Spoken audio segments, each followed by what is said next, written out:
ఎంతమంది హృదయపూర్వకంగా ఆరాధన చేశారు?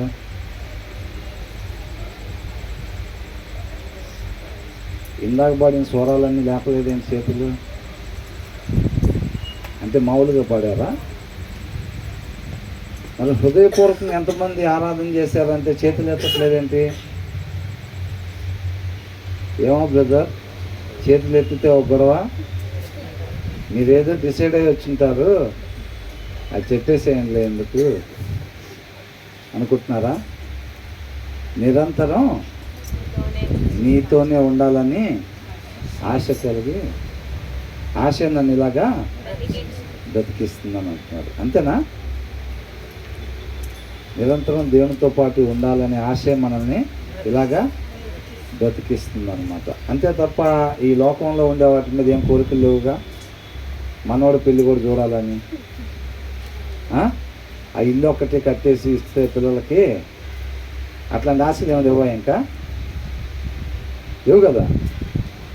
ఆ పోగొట్టుకున్న స్థితిని మళ్ళీ తిరిగి తెచ్చుకోవాలని 119వ దావీదు కీర్తనలో ఏమనుందంటే, నీ ఆజ్ఞలను నీ కట్టడలను గైకొనుటకే నన్ను బ్రతికించుము అని అంటున్నాడు. అవి ఎక్కడికి నడిపిస్తాయి అంట? నిత్య జీవానికి. అంటే ఆ పండు తినటం వల్ల మనం తెచ్చుకున్న మరణాన్ని పోగొట్టి మళ్ళీ దేవునితో పాటు నిత్యము ఉండేటట్టుగా ఆయన ఆజ్ఞలు, ఆయన కట్టడలు మనల్ని నడిపిస్తాయి అన్నమాట. ఈ జీవితాన్ని మనం దాని కొరకే ఉపయోగించుకునేవారిగా ఉండాలి. ఆయన మార్గ ప్రకారంగా జీవిస్తే అది ఆ మార్గం ఎక్కడికి నడిపించింది అంటే మనల్ని నిత్య జీవానికి నడిపించింది. పోగొట్టుకున్న స్థితిలోకి మనల్ని నడిపించింది. అవునా? ఆయన మాట ప్రకారంగా నడుచుకోవటం అనేది మార్గం. యేసుక్రీస్తు వారికి ఇంకో పేరు ఏంటి? తండ్రి వాక్కు. ఏంటి ఆయన పేరు? తండ్రి వాక్కు. ఈ మాట ఎవరిది? దేవునిది. అంటే ఎవరిది? పరిశుద్ధాత్ముడు ఎవరు? క్వశ్చన్ 1. పరిశుద్ధాత్ముడు ఎవరు? దేవుడా?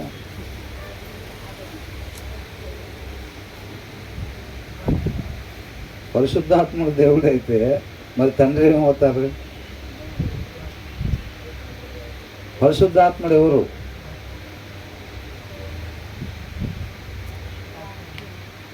ఏంటి, ఏమన్నా మైనస్ మార్కులు ఏమన్నా ఉన్నాయా? తప్పు చెబితే 5,000 కట్టాల్సింది ఉంటుందా? మరి పరిశుద్ధాత్ముడు ఎవరు? మాకు పెద్ద పరిచయం లేదండి ఆయనతో. పరిశుద్ధాత్ముడు ఎవరు? యేసుక్రీస్తు ఎవరు? దేవుని కుమారుడు. తండ్రి యెహోవా,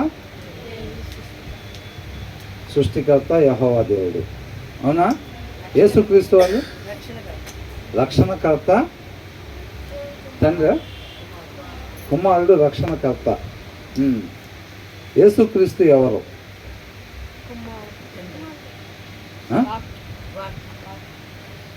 వాక్యం.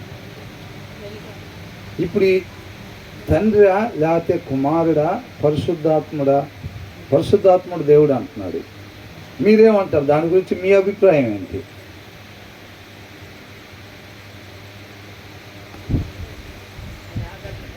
ఆయన ఆదరణకర్త మాత్రమే.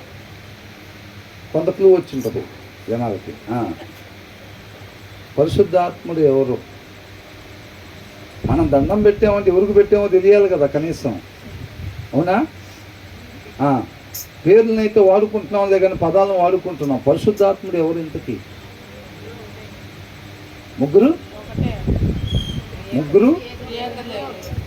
ముగ్గురు ఒకటే. అంతేనా? రామకృష్ణ గారే, క్రిస్టఫర్ గారు అంతేనా కాదా?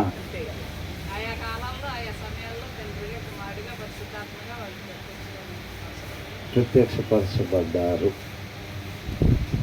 మరి మిగతా వాళ్ళు ఏంటి? ఏమి నోరు తెరవట్లా? మిగతా వాళ్ళు ఎందుకని నోరు తెరవట్లేదు? దేవుడు ఆ సబ్జెక్ట్ మీద, ఆ అంశం మీద నన్ను ఎప్పుడు నడిపిస్తాడో మరి. నాకు ఇది రెండోసారి ఎదుర్కోవటం ఆ పరిస్థితి ఇక్కడ. అంతకుముందు కూడా ఒకసారి ఎదురైంది, అవునా? మరి మిగతా వాళ్ళందరూ ఎందుకని నోరు తెరవలేదు? మౌనం అంగీకారం అంటే అన్నీ తెలుసు. మనం మాట్లాడేమంటే మనకి ఎంతవరకు తెలుసు వాళ్ళకి అర్థమైపోయింది. కాబట్టి మనం కామ్గా ఉన్నామని అంటే మొత్తం తెలిసిన వాళ్ళ లిస్టులో ఉండిపోతాం అని కాకుండా. పోనీ ప్రశ్న కొంచెం సులభంగా వేసే ప్రయత్నం చేస్తాను. ఇప్పుడు సిస్టర్ చెప్పిన మాటకి ఎంతమంది ఏకీభవిస్తారు? సిస్టర్ చెప్పిన మాటకి ఎంతమంది ఏకీభవిస్తారో చెయ్యొత్తండి. చెయ్యొత్తందని గదరు కూడా ఎత్తారంటే మనం కూడా ఎత్తితే పోయింది. ఆ మాటకి ఎంతమంది ఏకీభవిస్తారు? దయచేసి ఒకటండి, ఆయన్ని ప్రార్థన చేసేవాళ్ళంటే ఆయన ఉన్నాడని నమ్మి చేయాలి, అవునా? మనం దండం పెడుతున్నాము అంటే ఎవరికి పెడుతున్నామో తెలియాలిగా. అది ఎవరికైతే వాళ్ళకి రీచ్ అయిద్దిలే అనుకుంటామా? అట్లా కాదు. ఎంతమంది ఆ మాటకి ఏకీభవిస్తున్నారు అంటే మిగతా వాళ్ళందరూ ఏకీభవించిన వాళ్ళేనా? ఎంతమంది ఏకీభవించట్లేదు ఆ మాటకి? దీన్ని చేయొద్దండి. ఆంటీ ఒకరు చేతులు ఎత్తారు, ఏకీభవించట్లేదు అన్నారు. మీరు ఎత్తలేదా? తూచి అనుకుంటా.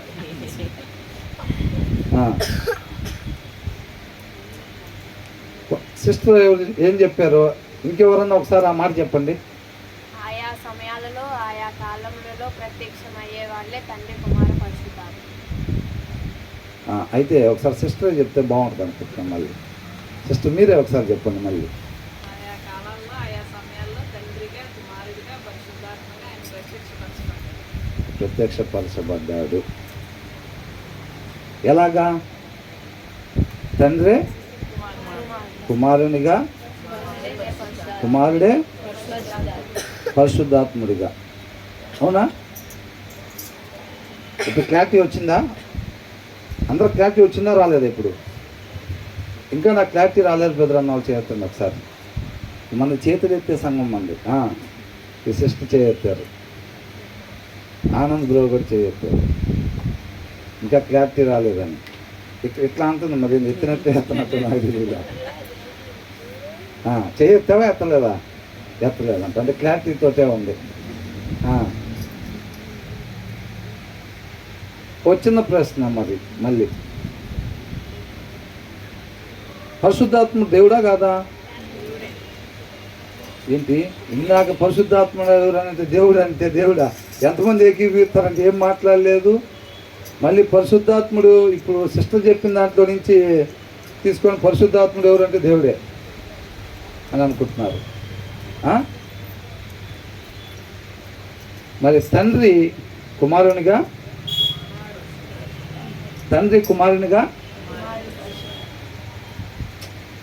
మీరు అంత స్పీడ్కి వెళ్ళిపోబాకండి. తండ్రి కుమారుడిగా వచ్చాడా రాలేదా? అంత తేడాగానే ఉంది. తండ్రి కుమారుడిగా వచ్చారా అంటే వచ్చాడు అని అంటున్నాడు. వచ్చాడా రాలేదా అంటే రాలేదు అంటున్నారు. నేను అదే నోటితోటి వచ్చారని చెప్పి మళ్ళీ అడిగినప్పుడు రాలేదని చెప్పినందుకు కూడా చూసా. ఇప్పుడు నేను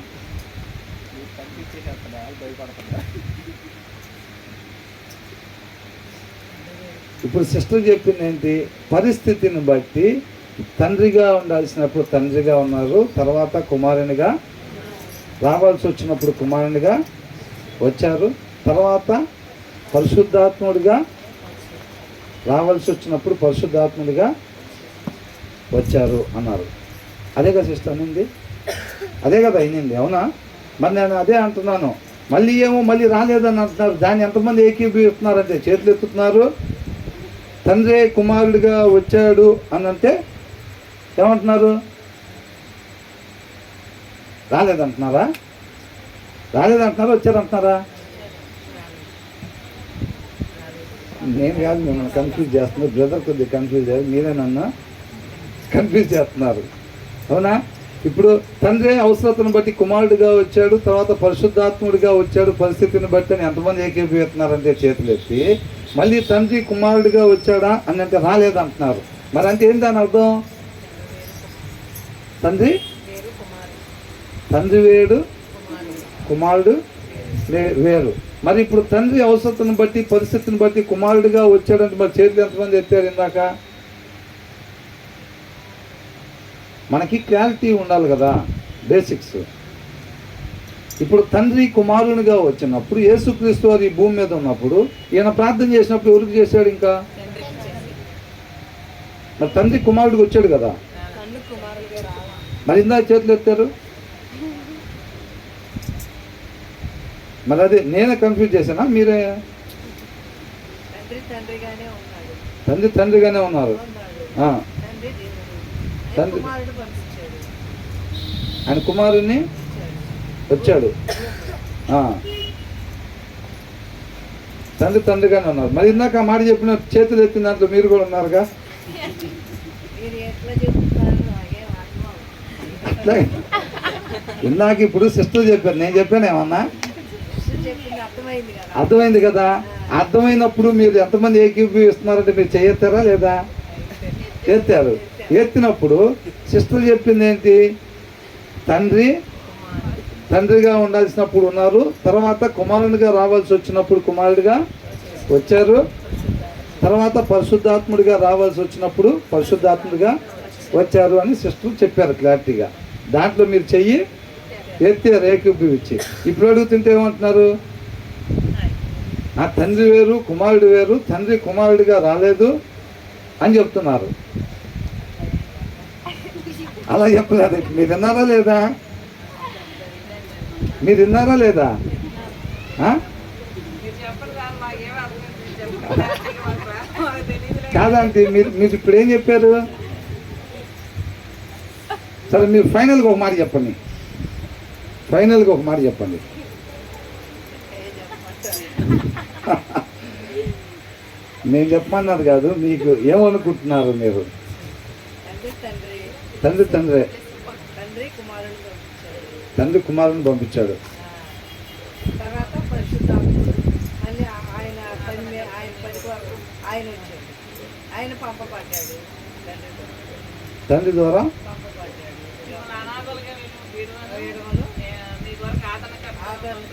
నేను ఎందుకే మీ వరకు ఆదరణకర్త వస్తాడు. అది ఇప్పుడు మీరు చెప్పేది ముగ్గురు వేరు వేరేనా? వేరు కాదు, ఒక్కడే. సినిమా కన్నట్టే ఉంది ఇది. తండ్రి తండ్రేనా? తండ్రి నుండే కదా కుమారుడు వచ్చింది. ఆ, ముగ్గురు ఒకటి కాదా? కాదండి, మీరు తండ్రి తండ్రిగా ఉన్నారని అంటున్నారు. ఉన్నాడు. ఆయన కుమారుణ్ణి పంపించాడు అని అంటున్నారు. ఆయన కుమారుణ్ణి పంపించినప్పుడు అక్కడ తండ్రి తండ్రిగానే ఉన్నాడా? ఉన్నాడు. ఉన్నాడు. ఉన్నాడు. తర్వాత ఆయన పరిశుద్ధాత్ముడిని కూడా పంపించాడు. అవును. అంటే అప్పుడు తండ్రి ఉన్నాడు, మళ్ళీ వాళ్ళ కుమారుడు కూడా సపరేట్గా ఉన్నారా? పరిశుద్ధాత్మను పంపించినప్పుడు వాళ్ళిద్దరూ సపరేట్గా ఉన్నారా? ఒకటిగానే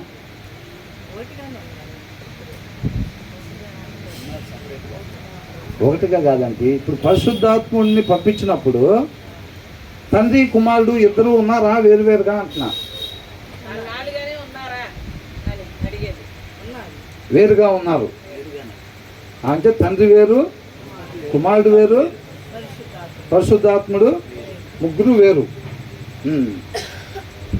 అర్థమైంది కదండి? ఇప్పుడు తండ్రి వేరు, కుమారుడు వేరు, పరిశుద్ధాత్మ దేవుడు వేరు. ఇలా ముగ్గురు వేరు వేరు. వాక్యం కూడా అదే చెప్తా ఉందన్నమాట. అర్థమవుతుందండి? తండ్రి వేరు, కుమారుడు వేరు, పరిశుద్ధాత్ముడు వేరు.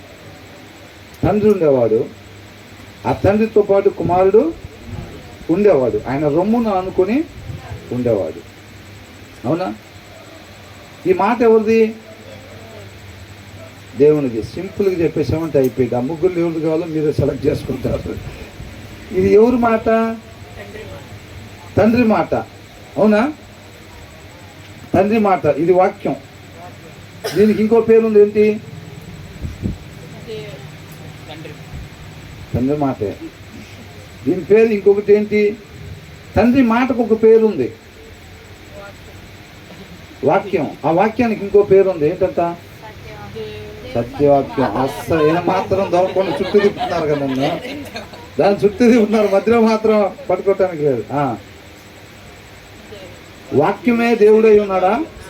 వాక్యమే దేవుడై ఉన్నాడు. ఎవరా దేవుడు? యేసు ప్రభు. అమ్మయ్యా, ఇప్పుడు సెంటర్కి వచ్చారు మొత్తాన్ని. అవునా? ఆయనే శరీరధారి వచ్చాడంట. ఎవరా శరీరధారి వచ్చింది?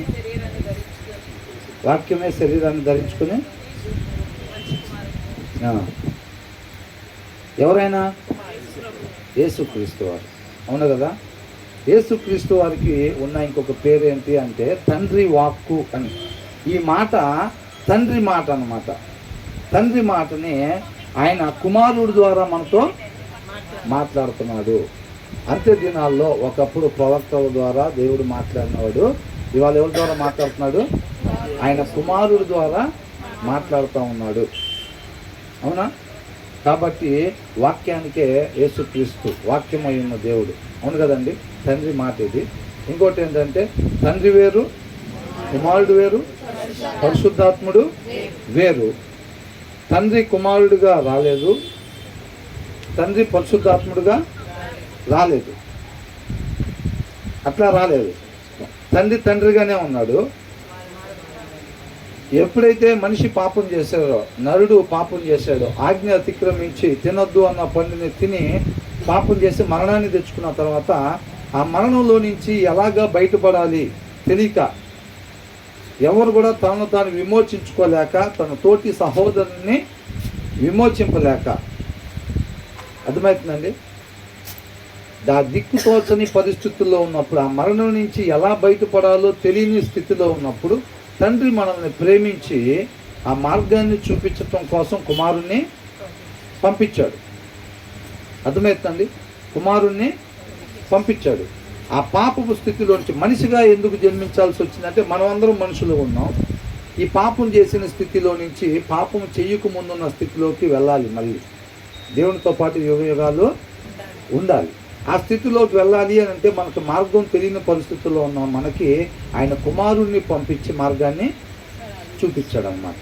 ఆయన అందుకని ఇక్కడ జీవించి ఒక శరీరధారిగా దేవదూత స్వభావం కాకుండా మనుష్య స్వభావం, అబ్రహాము యొక్క సంతాన స్వభావాన్ని, సాధారణ మనిషి యొక్క స్వభావాన్ని ధరించుకొని ఏమాత్రం కూడా తన ఇష్టాన్ని నెరవేర్చుకోకుండా తండ్రి మాట ప్రకారంగా మాత్రమే జీవిస్తా ఈ స్థితిలో నుంచి ఆ స్థితిలోనికి వెళ్ళాడు అన్నమాట. అవునా? మరణం అయ్యి మళ్ళీ పునరుద్ధానుడై తిరిగి లేచాడు. ఇంకా ఆయనకు మరణం లేదు. అప్పుడు ఆయన చెప్తా ఉన్నాడు, నేనే మార్గము, సత్యము, జీవము.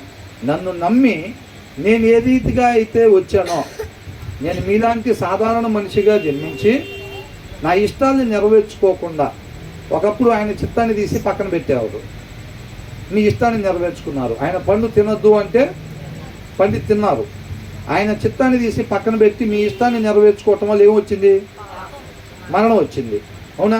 ఆ మరణంలో నుంచి బయటపడాలంటే ఇప్పుడు మీ ఇష్టాన్ని తీసేసి పక్కన పెట్టేసి ఆయన చిత్తానుసారంగా, ఆయన మాట ప్రకారంగా మాత్రమే జీవించటం, అంతే. ఆయన ఇష్టం తీసి పక్కన పెట్టారు, పండు తినొద్దని అంటే దాన్ని తీసి పక్కన పెట్టేసి వీళ్ళు ఇష్టపడ్డారు పండు తిందామని, వీళ్ళు ఇష్టపడ్డదాన్ని, వీళ్ళ ఇష్టాన్ని నెరవేర్చుకున్నారు. ఈ మరణంలో పడిపోయారు. దీంట్లోంచి ఎలా బయటపడాలో తెలియకపోతుంటే కుమారుడు వచ్చి ఏం చేశాడు? ఈయన ఇష్టాన్ని తీసి పక్కన పెట్టేసి మళ్ళీ తండ్రి ఇష్టాన్ని నెరవేర్చుకుంటే ఈ స్థితిలోంచి ఆ స్థితిలోకి వెళ్ళాలంటే ఏం చేయాలి అని అంటే తండ్రి చెప్పిన దాని ప్రకారంగా నడుచుకోవటమే. అలా నడుచుకొని వెళ్ళటం వల్ల మళ్ళీ పునరుద్ధానుడై తిరిగి లేచి తండ్రితో పాటు ఎప్పటికీ ఉండేవాడుగా అయ్యాడు అనమాట. ఆయన మార్గం చూపించాడు మనకి. అప్పుడు ఆశ కలిగింది మనిషికి, మార్గం కనపడింది అనమాట. మళ్ళీ తండ్రితో పాటు యుగ యుగాలు సమాధానపడి, చేసిన తప్పుకి మళ్ళీ సమాధానపడి ఆయనతో పాటు యుగ యుగాలు ఉండటానికి మనకు మార్గం కనపడింది అనమాట. యేసుక్రీస్తు వాళ్ళు రాకపోతే మనకు మార్గం ఏమీ లేదు. ప్రతి ఒక్కళ్ళు కూడా నిత్య నరకాగ్నికే వెళ్ళిపోయేవాళ్ళం అనమాట. కాబట్టి ఆయన ఏ మాట ప్రకారంగా నడుచుకున్నాడు? తండ్రి మాట అంటే ఇది. దీంట్లో ఉన్న దాని ప్రకారంగా మనం నడుచుకుంటూ వెళ్తుంటే ఆ మార్గం ఎక్కడికి తీసుకెళ్ళిద్దంట? నిత్యము మళ్ళీ దేవునితో పాటు మనం మరణించినా సరే మళ్ళీ పునరుద్ధానంలో తిరిగి లెగుస్తాము. తండ్రితో పాటు యుగయుగాలు జీవిస్తాం. ఎవరైతే తండ్రి మాట ప్రకారంగా అంటే ఈ వాక్యం ప్రకారంగా ఉండరో వాళ్ళు ఏం చేస్తారు? వాళ్ళు ఏం బ్యాచ్? మళ్ళీ సొంత ఇష్టాన్ని నెరవేర్చుకునే బ్యాచ్. అంటే అపవాది లాగా. అపవాది చేసిన పని కూడా ఏంటి?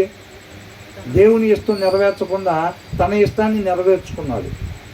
తన ఇష్టాన్ని నెరవేర్చుకొని ఆ గ్రూప్లో ఎంతమంది అయితే చేరారో, వాళ్ళ సొంత ఇష్టాన్ని నెరవేర్చుకునే గ్రూప్లో ఎవరైతే చేరారో వాళ్ళందరూ కూడా అపవాదితో పాటు ఏం చేయబడ్డారు? కిందకి తోసివేయబడ్డారు.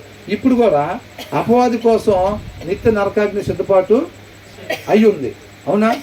ఇప్పుడు కూడా ఇంకా ఎవరైతే సొంత ఇష్టాలనే నెరవేర్చుకుంటా ఉంటారో వాళ్ళు మళ్ళీ ఏం చేస్తారు? అపవాది కోసం సిద్ధపాటు చేస్తున్న నిత్య నరకాగ్నిలోకి మళ్ళీ ఆ దినం ఎట్లాగైతే అక్కడి నుంచి తోసివేయబడ్డారో, అపవాదిలాగా ఎవరైతే జీవించారో, అనుసరించి జీవించారో, అపవాదితో పాటు ఎట్లయితే తోసివేయబడ్డారో రేపు కూడా ఏమైందంట? ఆ సొంత ఇష్టాలు ఇంకా నెరవేర్చుకుంటే కనుక అపవాదిని ఎట్లాగైతే నిత్య నరకాగ్నిలోకి వేసేస్తాడో అపవాదితో పాటు వీళ్ళను కూడా నిత్య నరకాగ్నిలోకి వేసేస్తారు. సొంత ఇష్టాలని నెరవేర్చుకునేవారిని అనమాట. కాబట్టి మన ఇష్ట ప్రకారంగా మనం నడుచుకోవటం కాకుండా దేవుని మాట ప్రకారంగా నడుచుకోవాలి. అప్పుడు మళ్ళీ మనం దేవునితో పాటు ఆ పోగొట్టుకున్న స్థితిలోనికి మళ్ళీ మనం వెళ్తాము. అర్థమవుతుందండి? ఎందుకని మన వాక్యాన్ని ధ్యానించాలి, వాక్యాన్ని ఎందుకు అనుసరించాలి అని అంటే ఆ పోగొట్టుకున్న స్థితిని మళ్ళీ మనం పొందుకోవటం కోసం. అందుకని ఆయన ప్రతి ఒక్కరిని కూడా నా మాట ప్రకారంగా నడుచుకోండి అని అంటాడు. ఎందుకంటే మనం అందరం ఆయనతో పాటు యుగయుగాలు ఉండాలనేది దేవుడు ఇష్టపడతా ఉన్నాడు అనమాట. అంతేనండి? తండ్రి దేవుడు, యేసుక్రీస్తు దేవుడు, పరిశుద్ధాత్ముడు దేవుడు. అర్థమవుతుందండి? తండ్రి దేవుడు, కుమారుడు దేవుడే, పరిశుద్ధాత్ముడు దేవుడే. వాళ్ళ ముగ్గురు ఒకటిగా ఒకే వ్యక్తిత్వం కలిగి. ఇప్పుడు ఇంతమంది ఉన్నాం కదండి. మనం ఇంతమందికి మనకు ఎలా ఉంటుందంటే ఒక్కొక్కరికి ఒక్కొక్క వ్యక్తిత్వం ఉండిద్ది అనమాట. అర్థమవుతుందండి? కానీ తండ్రి, కుమారుడు, పరిశుద్ధాత్ముడు మనం ఏంటంటే ఒక విషయంలో కాకపోతే ఒక విషయంలో ఎవరికి వాళ్ళు ప్రత్యేకమైన వ్యక్తిత్వాలు ఉంటాయి, అభిప్రాయాలు కలిగి ఉంటాం. కొన్నిట్లో మనం ఏకాభిప్రాయం కలిగి ఉంటాం, కానీ కొన్నిట్లో వ్యతిరేకతలు ఉంటాయి. ఎప్పుడైనా గమనించండి, కొన్ని విషయాల్లో అయినా సరే మనకి వ్యతిరేకతలు ఉంటాయి అన్నమాట. కానీ తండ్రి, కుమార, పరిశుద్ధాత్మ దేవుని మధ్యలో ఈ ఏకత్వం అనేది ఉండిద్ది అనమాట. వాళ్ళ ముగ్గురు ఎలా ఉంటారంట? ఒకే వ్యక్తిత్వం కలిగి ఉంటారు వాళ్ళు. అర్థమవుతుందండి? అంటే వాళ్ళు ఏ విషయంలో కూడా, ఒక్క విషయంలో కూడా తండ్రి అభిప్రాయం వేరుగా, కుమారుని అభిప్రాయం వేరుగా, పరిశుద్ధాత్మని అభిప్రాయం వేరుగా అసలు ఉండరు అనమాట.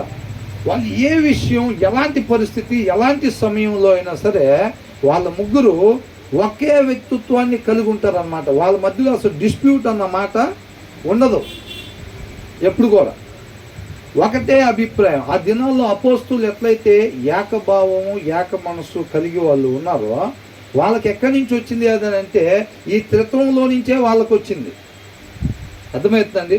తండ్రి వేరే, కుమారుడు వేరే, పరిశుద్ధాత్ముడు వేరే. వాళ్ళ ముగ్గురు వేరువేరుగానే ఉంటారు, కానీ ముగ్గురికి ఒకటే వ్యక్తిత్వం కలిగి ఉంటారు. అందుకనే ముగ్గురు ఒకటిగా అని అంటారు. త్రిత్వము అని అంటే ముగ్గురు ఒకటిగా, ఒకటే వ్యక్తిత్వం. ముగ్గురు వేరు అయినప్పటికీ కూడా ఒకటే వ్యక్తిత్వం కలిగి ఉంటారు. కాబట్టి మనం వేరు దేవుళ్ళని మనం ఆరాధించము, ఒకటే అయ్యున్న దేవుణ్ణి ఆరాధిస్తాము. కాబట్టి తండ్రి వేరుగానే ఉంటాడు, కుమారుడు వేరే, పరిశుద్ధాత్ముడు వేరే, కానీ వాళ్ళ వ్యక్తిత్వాలు ఒకటే. అర్థమవుతుందండి? కాబట్టి వీళ్ళు ఏం చేస్తారంటే కొంతమంది వేరే వాళ్ళు ఉంటారు కదండి, వాళ్ళు డౌట్ని క్రియేట్ చేయడం కోసం ఎవరి పేరుతో మీరు బాప్తిసం తీసుకున్నారు? తండ్రి, కుమార్, పరిశుద్ధాత్మ పేరుట లేకపోతే యేసుక్రీస్తు పేరుట? అది చెల్లితో లేదో చెప్పడానికి అంటారు. యేసుక్రీస్తు వారు ఏమంటున్నారు? నన్ను చూస్తే తండ్రిని చూసినట్టే అంటున్నాడు. నాకు ఒకసారి తండ్రిని చూపించానంటే ఏమంటున్నాడు? ఇన్ని రోజులు నాతో పాటు ఉంటున్నావు, నీకు ఇంకా అర్థం అవట్లేదా? నన్ను చూస్తే ఆయన్ని చూసినట్టే అని అంటున్నాడు. అవునా కదా? నన్ను చూస్తే ఆయన్ని చూసినట్టే అని చెప్తా ఉన్నాడు అనమాట. వాళ్ళ ముగ్గురు వేరు వేరు అయి ఉన్న వ్యక్తిత్వం ఒకటే కాబట్టి త్రియేక దేవుడు, త్రియేక ఒకటిగా ఉండే దేవుడు అని అర్థం. పరిశుద్ధాత్ముడు దేవుడా కాదా? దేవుడే. పరిశుద్ధాత్ముడు దేవుడే. యేసుక్రీస్తు దేవుడే. తండ్రి దేవుడే. ముగ్గురు ఒకటిగా ఉండే దేవుడు. అంటే మనకి దేవుళ్ళు ఎంతమంది? ఒక్కడే. వ్యక్తిత్వం ఒకటే. ముగ్గురు ఒకటే అయ్యున్న దేవుడు. ఒకటే అయ్యున్నా అంటే ఏం బెదరు మళ్ళీ కన్ఫ్యూజ్ చేస్తారు. ముగ్గురు వేరు వేరు అంటే మళ్ళీ ముగ్గురు ఒకటే అంటారేంటి? అలా కాదు. ఏకభావం, ఏక మనస్సు, ఏక వ్యక్తిత్వం కలిగి ఉండే దేవుడు అన్నమాట.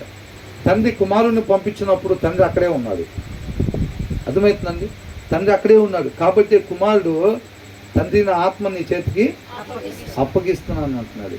సాధ్యమైతే గిన్నె నా నుంచి తొలగించాను. ఎవరికి చేస్తున్నాడు ప్రార్థన? తండ్రికి చేస్తున్నాడు. వేకువజామునే ఈయన లెగిసెళ్ళి ప్రార్థన చేసేవాడు అంట ఆ కొండ దగ్గర. అవునా? ఇంకా చీకటిగా ఉండగానే ఎవరికి చేసేవాడు? తండ్రికి. అక్కడ ఎవరు లేకపోతే ఆయనే కుమారుడుగా వస్తే, అక్కడ ఎవరు లేకపోతే ఈయన ప్రార్థన ఎవరికైనా చేస్తారా?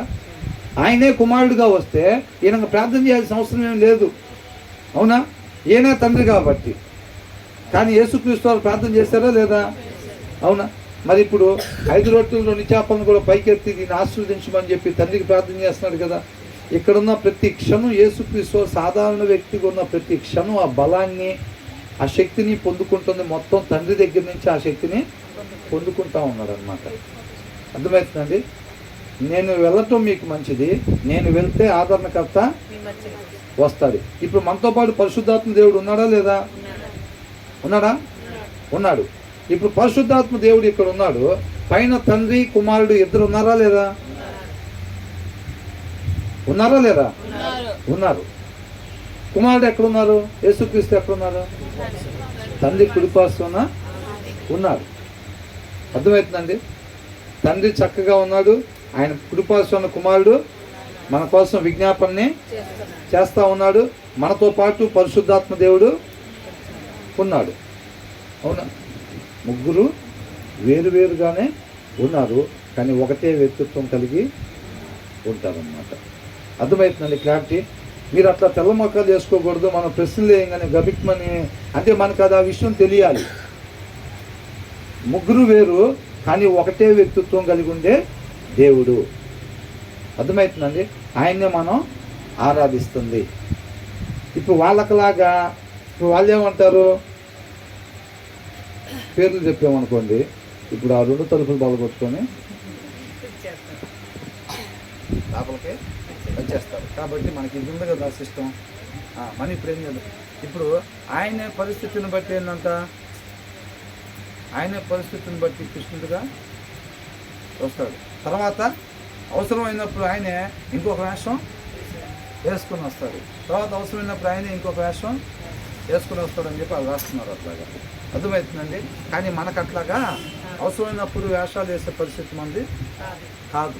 ముగ్గురు వేరువేరుగానే ఉండి ఒకటే అయిన దేవుడు. వాక్య సారాంశంలో నుంచి అలాగా చెప్పబడింది అనమాట. కాబట్టి ఆయనతో పాటు మనం యుగ యుగాలు ఉండాలనే ఆశయం మనల్ని బ్రతికిస్తూ ఉందన్నమాట. పోగొట్టుకున్న స్థితిలోకి మళ్ళీ మనం వెళ్ళటం కోసం ఈ యొక్క సమయాన్ని మనం ఉపయోగించుకునేవారుగా ఉండాలి. దేవుణ్ణి దేవుడిగా తెలుసుకుని ఆయన్ని ప్రేమించి ఆ పోగొట్టుకున్న ఆ పోలిక ఆజ్ఞ అతిక్రమణ వల్ల మనం పోగొట్టుకున్నాం కదా.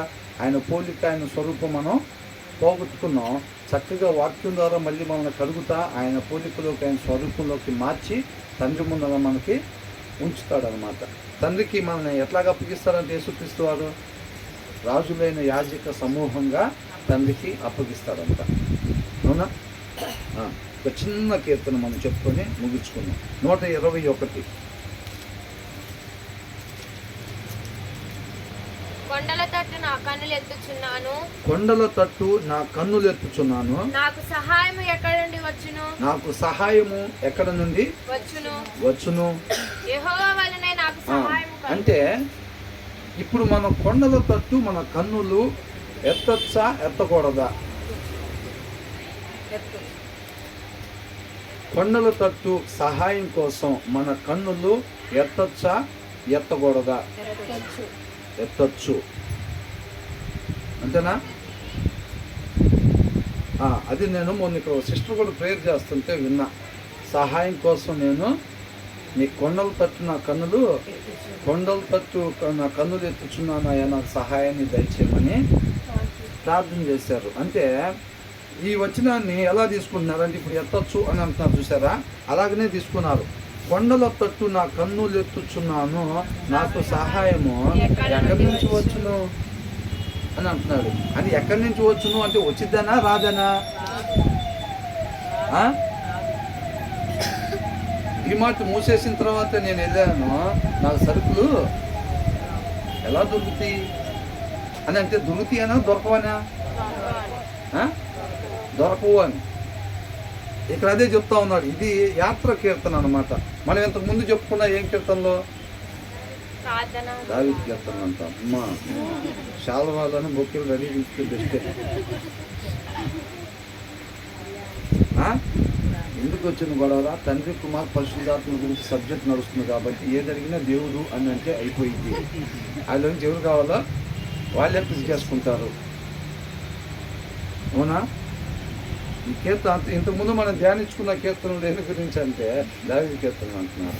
ప్రార్థనా కీర్తనలు మనం ధ్యానించుకున్నాం. ఇదేం కీర్తన అంట? యాత్ర కీర్తన అనమాట. అర్థమవుతుందండి.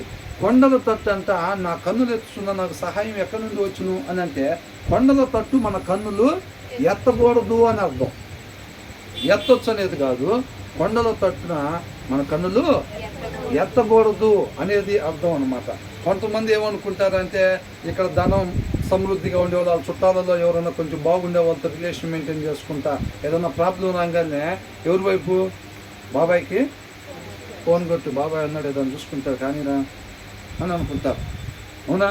కొంతమంది ఏంటి ఎవరో ఒక రాజకీయ నాయకుడు, కొంతమంది అట్లా ఇట్లాగా చూసుకుంటారు. ఇలా దినాల్లో ఎలా ఉంటుందంటే ఈ బైబిల్లో వాళ్ళు ఏ పనులు చేస్తారో ఆ పనుల్లో గుండా మాట్లాడుతూ ఉంటారు అన్నమాట ఎక్కువ శాతం. ఇప్పుడు ఒక టైలరింగ్ షాప్ వాళ్ళు సువార్త చెప్తే వాళ్ళకి పిలుపుండి సువార్తలోకి వచ్చారనుకోండి చెప్పడానికి, వాళ్ళ ఎగ్జాంపుల్స్ అన్నీ ఇప్పుడు మనం ఒక క్లాత్ కట్ చేసేటప్పుడు ఎవరన్నా మనకు వచ్చి ఇట్లా బట్టలు కొట్టమన్నప్పుడు ఆదులు అడుగుతామో లేదా, అట్లాగే దీంట్లో కూడా అని చెప్పి ఎగ్జాంపుల్స్ అన్నీ ఎక్కువగా దాంట్లో నుంచి తీసుకుంటూ ఉంటారు. అవునా? ఇప్పుడు దావీదు గొర్రెలు కాసుకొని వచ్చేవాడు కాబట్టి ఏం చేస్తూ ఉంటాడు? ఎక్కువగా అక్కడి నుంచి గొర్రెల దాని దగ్గర నుంచి ఎగ్జాంపుల్స్ తీసుకుంటూ ఉంటారు అన్నమాట. అర్థమవుతుందండి. నా గొర్రెలు నా స్వరాన్ని వినున్నాను కానీ ఇప్పుడు ఇట్లాంటివన్నీ కూడా వస్తూ ఉంటాయి. కొంతమంది ఇప్పుడు కార్పెంటర్ పని చేసేవాళ్ళు అనుకోండి, వాళ్ళు ఏం చేస్తారు? ఎక్కువగా ఎగ్జాంపుల్స్ దాని నుంచి తీసుకుంటారు. నేను కూడా మార్కెటింగ్ చేస్తూ ఉంటాను, క్లాత్స్ మార్కెటింగ్. అందుకని నా నుంచి కూడా చాలాసార్లు ఆ ఎగ్జాంపుల్స్. ఇప్పుడు దేవుని కృప లేకుండా లోకస్తులు ఉండేవాళ్ళు ఎక్కడన్నా ఒక స్థలం కొనుక్కుంటే వాళ్ళు కొని 3 నెలలు అవుతుంది, ఏమంటే పక్క నుంచి అవుటర్ రింగ్ రోడ్ శాంక్షన్ అయ్యింది. మనం ఆల్రెడీ 3 సంవత్సరాల క్రితం ఎక్కడన్నా ఒక చిన్నది 100 గజాలు కొనుక్కొని ఉంటే మనకు మాత్రం ఏ రింగ్ రోడ్లు కూడా అక్కడి నుంచి ఉండవు. మనం ఏదన్నా రోడ్డు ఉందనుకుంటే దాన్ని కూడా రోడ్ని తీసేసే కార్యక్రమాలు జరుగుతూ ఉంటాయి. అవునా? ఇలాంటి ఎగ్జాంపుల్స్ మనం అనేక ఎగ్జాంపుల్స్. మనకి కృప కావాలా, కోట్లు కావాలా, ఒక పుస్తకం కూడా మనం రాయొచ్చు. చాలామంది అట్లాంటి ఒక మంచి ఇట్లాంటి వచ్చినప్పుడు తీసుకున్నట్టు మీద పుస్తకాలు రాస్తూ ఉంటారు. దేవుడి కృప తప్పుకుంటే కోట్లు వచ్చేస్తే మా కృప వద్దండి అని అనుకుంటే ఎమ్మటే మనం ఇవాళ వద్దు, దేవుని కృపతో నాకు ఇక పని లేదు, నాకు అవసరం లేదని ఇవాళ నువ్వు తీర్మానం చేసుకుంటే రేపు పొద్దున నీకు స్థలాలు ఎక్కడెక్కడ ఉన్నాయో శుభ్రంగా అది పక్క నుంచి గవర్నమెంట్ అవుటర్ రింగ్ రోడ్లు, ఇన్నర్ రింగ్ రోడ్లు, అవునా, ఆ బైపాస్లు ఈ బైపాస్ అన్ని శాంక్షన్ చేసేస్తూ ఉంటారు అన్నమాట. ఇలాంటి ఎక్కువగా ఎగ్జాంపుల్స్ నేను చెప్తూ ఉంటాను, అంతేనా కదా. కాబట్టి వీళ్ళు ఏంటంటే దావీదు టైంలో వీళ్ళు యుద్ధాలకు వెళ్తూ ఉండేవాళ్ళు. నిత్యంగా ఏం జరుగుతూ ఉండేది? యుద్ధాలు జరుగుతూ ఉండే. యుద్ధాలు జరిగేటప్పుడు ఎక్కువగా గెలుపు ఉండే అవకాశం ఎవరికి అనుకుంటున్నారు? కొండల పైన ఉంటారు చూసారా, కొండల పైన ఉండే వాళ్ళకి ఎక్కువగా గెలవటానికి అవకాశం ఉండేది అనమాట. ఆ లోయలో ఉండే వాళ్ళకి వాళ్ళు చక్కగా వాళ్ళు మనకు కనిపిస్తూ ఉంటారు. అవునా? వీళ్ళు వాళ్ళని చంపాలని అంటే, దాడి చేయాలంటే, యుద్ధం చేయాలంటే చాలా కష్టంతో కూడుకున్న పని అనమాట. అందుకని ఎత్తుటి ప్రదేశాల్లో ఉంటారు చూసారా, వాళ్ళు ఆ కింద ఉన్న ప్రదేశాలని సులువుగా గెలవటానికి అవకాశాలు ఎక్కువగా ఉంటాయి అన్నమాట. అందుకనే ఈ కొండ ప్రాంతాల్లో ఉంటారు. ఇంకొకటి ఏంటంటే ఈ కొండ ప్రాంతాల్లో ఎక్కువగా మనం జీవించడానికి సంపద ఉంటుంది. ఏ సంపద? ఇప్పుడు ఏంటి అరణ్య సంపద అంటారు కదా, ఇది మనకి అరకు కానీ ఇలాంటి కొండ ప్రాంతాల నుంచి ఎక్కువగా అవి ఇది మనం ఈ కూరలో వాడుకునేవి ఉంటాయి చూసారా, ఆకులు ఏమంటారు మసాలాలకు సంబంధించినవి మొత్తం కూడా అవన్నీ కూడా కొండల దగ్గర నుంచే వస్తాయి. అవి అంత మాత్రం కాదు, ఇప్పుడు ఈ కాయలకు సంబంధించినవి కూడా ఎక్కువ శాతం అక్కడి నుంచే వస్తూ ఉంటాయి. ఇప్పుడు ఈ పనసకాయలు లాంటివి కానీ ఇలాంటి మిగతా ఎక్కువ కూడా అక్కడి నుంచే మనకి టీల దగ్గర నుంచి కాఫీల దగ్గర నుంచి ఈ మిగతావి కూడా ఎక్కువగా కూడా ఆ కొండ ప్రాంతాల్లో బాగా పండుతూ ఉంటాయి. కాబట్టి వీళ్ళు బ్రతకడానికి కావాల్సిన వాటి కోసం ఆ కొండల వైపు ఆశపడి చూస్తూ ఉంటారు. అంటే సృష్టికర్త వైపు చూడకుండా సృష్టి వైపు చూసే పరిస్థితి అన్నమాట. అర్థమవుతుందండి? అంటే అది ఎలాంటిదంటే ఒక రాజు విజయం కావాలి అని అనుకుంటే గుర్రాల వైపు చూసి సైన్యాన్ని వైపు చూసుకొని ఆయన బలం కలిగిన వీరులను చూసుకొని మనం జయం వచ్చింది అనుకునే లాంటిది అనమాట. వాటి మీద ఆధారపడటం లాంటిది అని అంటున్నాను. వాటి మీద ఆధారపడి విజయం వచ్చిద్దా? మనం అనేక కీర్తనలో నుంచి చూసుకున్నాం కదా, ఏ సైన్య బలం కూడా ఆ రాజుని కాపాడలేదు, ఏ గుర్రం దగ్గర నుంచి కూడా ఆ రాజుకి రక్షణ రాదు అని అంటా ఉన్నారు. అవునా కదా? మరి రక్షణ ఎక్కడి నుంచి వచ్చిందంట? యెహోవా యొద్ద నుంచి మాత్రమే వచ్చింది. నీకు ఎన్ని గుణాలు ఉన్నా, నీకెంత సైన్య బలం ఉన్నా సరే, నీ దగ్గర ఎంత బలం ఉన్నా, నీ దగ్గర ఎంత ఆస్తున్నా, నీకు విజయం రావాలి అని అంటే, నీకు రక్షణ కలగాలి, యుద్ధంలో నీ తల తెగి కింద పడకూడదు అంటే నీకు తలకు రక్షణ యెహోవా యొద్ద నుంచి మాత్రమే వచ్చింది. వీళ్ళు నిన్ను చుట్టుముట్టి కాపాడుతారు. అర్థమవుతుందండి? ఇలాంటివి నువ్వు పెట్టుకుంటే వాళ్ళ దగ్గర నుంచి నీకు రక్షణ రాదు. అది అనవసరం. అటువైపు కాదు నువ్వు చూడాల్సింది. ఎవరిని ఆశ్రయిస్తున్నావు, ఎవరిని ఆధారపడి నువ్వు ఉంటున్నావు, ఎవరున్నారని ధైర్యం కలిగి ఉంటున్నావు అని అడుగుతున్నాడు అనమాట.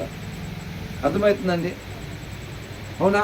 కొంతమందికి ఏం చేస్తారు, అకౌంట్లో డబ్బులు అవి ఉన్నాయి, మనకి ఏం ప్రాబ్లం లేదు, ఏ చిన్న ప్రాబ్లం రాగానే ఇమ్మీడియట్గా బండి తీసి ప్రైవేట్ హాస్పిటల్కి వెళ్ళిపోతామంతే అనుకుంటారు. కొంతమందికి ఏమైంది, ఏదన్నా చిన్న ఇబ్బంది రాగానే ఏదో రాజకీయాల్లో ఉండే వాళ్ళకి వాళ్ళ చుట్టాలు ఎవరు ఉంటే వాళ్ళని చూసి వీళ్ళు కొంచెం ధైర్యంగా ఉంటారు. కొంతమంది ఏం చేస్తారు, కుటుంబాలు మన ఏరియాలో మనకు ప్రాబ్లం ఏంది, మనమే ఎక్కువ కుటుంబాలు అయితే మనయే అనుకుంటారు. అవునా? ఒక్కొక్కళ్ళు అట్లా ఒక్కొక్క దాని వైపు చూసి వాటిని చూసి వీళ్ళు ఆధారపడి బలంగా భావించుకుని వీళ్ళు ఉంటారనమాట. అది ఏది కూడా రక్షణ వాటి ఏటి నుంచి కూడా రాదు.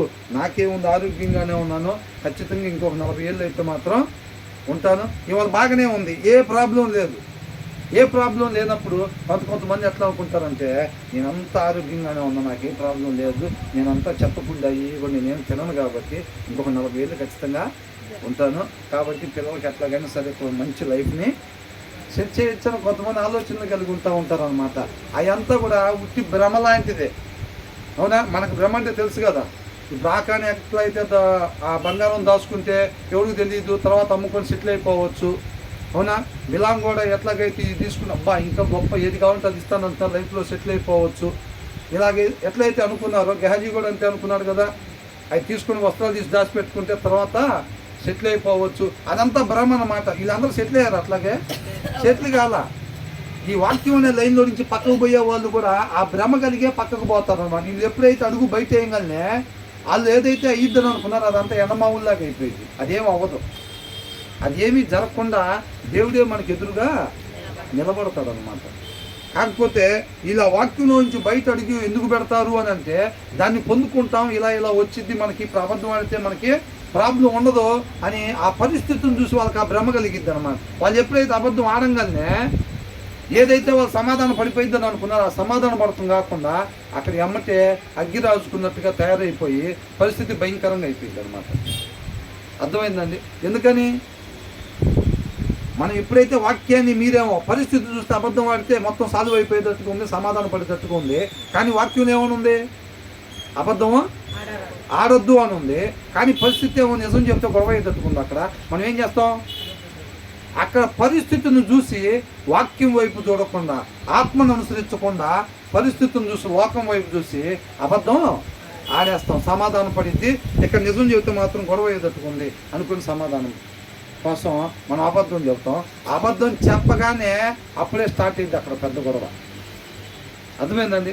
మనం సమాధానం పడినట్టుగానే ఉంటుంది, తర్వాత వాళ్ళ ఇంటికి వెళ్ళటం, వాళ్ళు ఇంకొకరితో చెప్పుకోవటం, అది పెద్ద రాద్ధాంతం అవటం, వాళ్ళు అందరూ రావటం. అదేంద్రా మనం ఆ మాట చెప్పాలని మొత్తం సర్దుమనికి అనుకున్నాం, ఆ మాట చెప్పిన తర్వాత నిజాం తర్వాత ఉదాహరణలు వెళ్ళిపోయారు.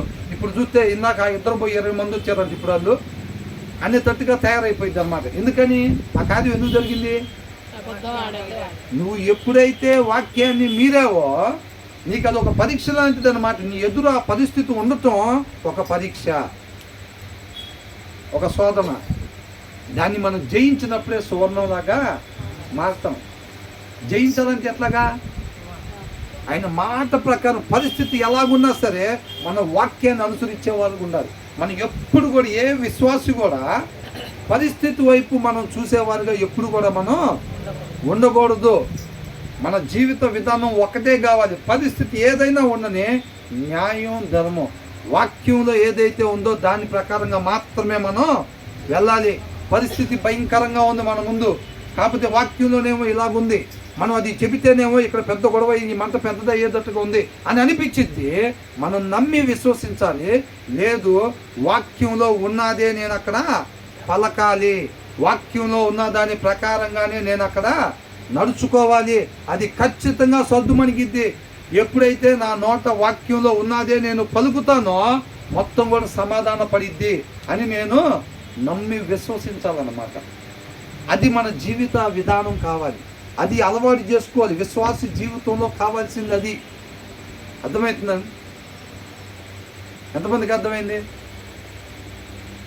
ఖచ్చితంగా మన పరిస్థితి వైపు చూసేవారికి మనం ఎప్పుడు కూడా ఉండకూడదు. అంతమంది నేను ఒక్కనే ఏం నడిపిస్తానని మోసే అనుకుంటాడుగా. పరిస్థితి అంతేగా. ఫరో దగ్గర నుంచి వెళ్ళి నువ్వు వాళ్ళని తీసుకున్నప్పుడు నేను ఎందుకు నీకు తోడుకుంటున్నాను అన్నాడు. ఈయన పోయిన తర్వాత ఆయన పలకలేదు అనుకోండి దేవుడు, అసలు గేటు దాడతాడా మోసే? ఇంకా ఒకసారి కోటలోకి ఎంటర్ అయ్యి ఆయన ముందుకెళ్ళి ఛాలెంజ్ విసిరిన తర్వాత నా జనాన్ని బయటికి పంపించు, వాళ్ళు నన్ను ఆరాధించాలి అక్కడికి వచ్చిన తర్వాత అని ఆ డైలాగులు ఆయన చెప్పనంగా నేను పోయి చెప్పిన తర్వాత అసలు ఏ ధైర్యంతో వచ్చి గొలియాత్ ఏమన్నాడు దావీదుని? కర్ర తీసుకుని రాయి తీసుకుని వస్తున్నావు నా దగ్గరికి, నేనేమన్నా కుక్కను అనుకున్నావా? అసలు నా టైం వేస్ట్ అయిపోక నువ్వు వెళ్ళనే పరిస్థితి. ఇప్పుడు ఫరో ముందుకు మోసే పోయినప్పుడు కూడా అసలు నువ్వేంది, నీ సైన్యం ఏంది, నీ బలం ఏంది, నువ్వు వచ్చి నా ముందుకు వచ్చి నువ్వు ఛాలెంజ్ ఇస్తున్నావు, ఏంది నీ ధైర్యం ఏంది అని అన్నప్పుడు ఎమ్మటే ఏం చేస్తాడు? దేవుడిని వేడుకుంటాడు. ఆయన పలకలేదు అనుకోండి, మనిషి పరిస్థితి ఏంది? అక్కడే కథం అంతే. ఇంకా అవునా? ఏమంటాడు? వాళ్ళని చూసి మిగతా వాళ్ళు ఇంకొకళ్ళు రాకుండా, తయారు కాకుండా, అలాంటి ఆలోచన కూడా లేకుండా కఠినంగా శిక్షించి కఠినమైన మరణానికి ఆజ్ఞనిస్తాడంతే. ఇస్తాడా లేదా? రాజులు అంతే భయపెట్టాడు. రాజు తలుచుకుంటే దెబ్బలకి వాళ్ళు ఏం చేస్తారంటే, నేను ఇక్కడ విధించే శిక్ష నా రాజ్యం మొత్తం తెలిసిద్ది, ఇంకొకసారి ఎవరు నా ముందుకు వచ్చి అట్లా మాట్లాడటానికి ఆలోచన కూడా చేయకుండా ఉండేటట్టుగా ఆ శిక్షను వాళ్ళు విధిస్తారనమాట. అవునా? ముందేమో పరిస్థితి అట్లా ఉంది, మరి ఆయన దేవుడు ఒకవేళ పలకపోతే అక్కడికి వెళ్ళిన తర్వాత విశ్వాసం అంతే. 7 రకాల జనం ఉంటే యెహోషువకు మరి ముందు పరిస్థితి ఎలాగుంది? నీకెందుకు, నేనున్నా, నువ్వు ముందుకు సాగను అన్నాడు. వాళ్ళని నీ చేతికి అప్పగిస్తాను, నువ్వు ముందుకెళ్ళు అన్నాడు. వెళ్ళిన తర్వాత దేవుడు పలకపోతే యెహోషువ పరిస్థితి ఏంది? ఆ మిగతా జనం పరిస్థితి ఏంది? వీళ్ళు ఎలాగున్నారంట? వాళ్ళ కింద అసలు మిడతల్లాగా ఉన్నారంట. అవునా? అంటే మన ముందు మిడత ఎలా ఉండిద్దండి? డైనోసార్ లాగా ఇట్లా ఉండిద్దా? ఎలా ఉంటుంది? దాన్ని కాలుతో దుక్కలో దాన్ని ఉందంటారు. అవునా? అది మిడత చూసేవాడు అటు ఇటండి, దాన్ని కాలుతో దుక్కని అంటారు. వీళ్ళంట వాళ్ళ ముందు అట్లా ఉన్నారంట మిడతల్లాగా. ఆడ పోయిన తర్వాత యెహోషువ గోడల దగ్గరికి వెళ్ళిన తర్వాత ఏంటంటే సైన్యాన్ని తీసుకుని వచ్చినట్టు ఉండిద్దిగా. మరి ఆ గోడ దాకా వెళ్ళారు, అప్పుడు దేవుడు ఏం మాట్లాడలేదు అనుకోండి. యెహోషువ పరిస్థితి ఏంటి? అసలు ఎలా ఉంటుంది అక్కడ? ఇప్పుడు మన దగ్గర ఒక 50 మిడతలు వచ్చినాయి అనుకోండి, ఒక్కసారి లేచి అందరూ చెప్పులు వేసుకొని తొక్కితే ఎంతలోకి అయితే చచ్చిపోయేది? పరిస్థితి అంతేనా కదా? ముందు పరిస్థితి అలా ఉంటుంది. విశ్వాసి జీవితం అంతే ఉంటుంది. అయినా సరే గిద్యోనితో ఏం చెప్పాడు? మనం జనం సాలం అంటున్నారు వాళ్ళు. జనం సరిపోమని వస్తాం అన్నారు. 2000 మంది ఉంటే 2000 మంది 3000 మంది ఉంటే జనం మనం సాలం వస్తాం వాళ్ళ మీద యుద్ధానికి పోవటానికి అంటున్నాడు. దేవుడేమో ఒక పక్క నుంచి ఏం చెబుతున్నాడు, గిద్యోను అని అంటున్నాడు. దేవా అనగానే ఈ జనాభా ఎక్కువ అవుతుంది మీకు అంటున్నాడు. వీళ్ళు విధంగా వీళ్ళేమంటున్నారు, అసలు మనం సాలం మనం ఎట్లా వాళ్ళ మీద యుద్ధానికి పోయింది, మనం ఇంకా జనం కావాలని అంటున్నారు. వీళ్ళు పరిస్థితి చూస్తేనే అంతే ఉంది. దేవుడేమో గిద్యోని పిలుస్తున్నాడు, ఈ జనాభా ఎక్కువ అవుతారు అంటున్నాడు. ఏం చేయాలి గిద్యోను? పరిస్థితి చూస్తే నిజంగానే వాళ్ళు అట్లాగే ఉన్నారు, ఇస్రాయేలులో ఉన్నారు. ఆయన అంటున్నాడు వాళ్ళ నీటి దగ్గరికి తీసుకెళ్ళి అంటున్నాడు, వాళ్ళ నీళ్ళు తాగమని చెప్పి అంటున్నాడు. అక్కడ నేను ఫిల్టర్ చేయాలంటున్నాడు. ఫిల్టర్ చేసి తీసేస్తే ఎంతమంది మిగిలినారంట? 300 మంది మిగిలారంట. ఇప్పుడు వెళ్ళి నీకు అప్పగిస్తాను అంటున్నాడు. అక్కడికి వెళ్ళిన తర్వాత ఒకవేళ దేవుడు ఏం మాట్లాడిపోతే వీళ్ళంతా అయ్యి తీసుకొని వెళ్ళి అక్కడ వాళ్ళ ముందు నిలబడిన తర్వాత దేవుడేం పలకలేదు, కూర్చోండి మాకు అట్లా కాదు, ఆయన ఎలమంటే వచ్చే మాదేం లేదండి అని అంటే వదిలిపెడతారు వాళ్ళు? వదిలిపెట్టరు అసలు. మరి ఎలాగా అంటే గిద్యోను ఎట్లా వెళ్ళాడు, యోషువ ఎట్లా వెళ్ళాడు, మోషే ఎట్లా వెళ్ళాడు, ఎక్కడ పోవాలో తెలియదు అంటే అబ్రహాంని పిలిచాడు, బయటకు బయలుదేరి సుట్కేసు తీసుకొని వచ్చాడు. అవునా? ఆయన కణాన్ని చూశాడా? ఒక అరటిగెల ఒక ద్రాక్ష గెల కొడితే ఇద్దరు కలిసి మోసుకెళ్ళేటట్టు ఉండిద్ది, పాలు తిరిగి ప్రవహించేటట్టు అని ఆయన చూశాడా? చూడలేదు. మరి ఎట్లా వచ్చాడు బయటికి? మనం కూడా ఎట్టకి పోవాలి.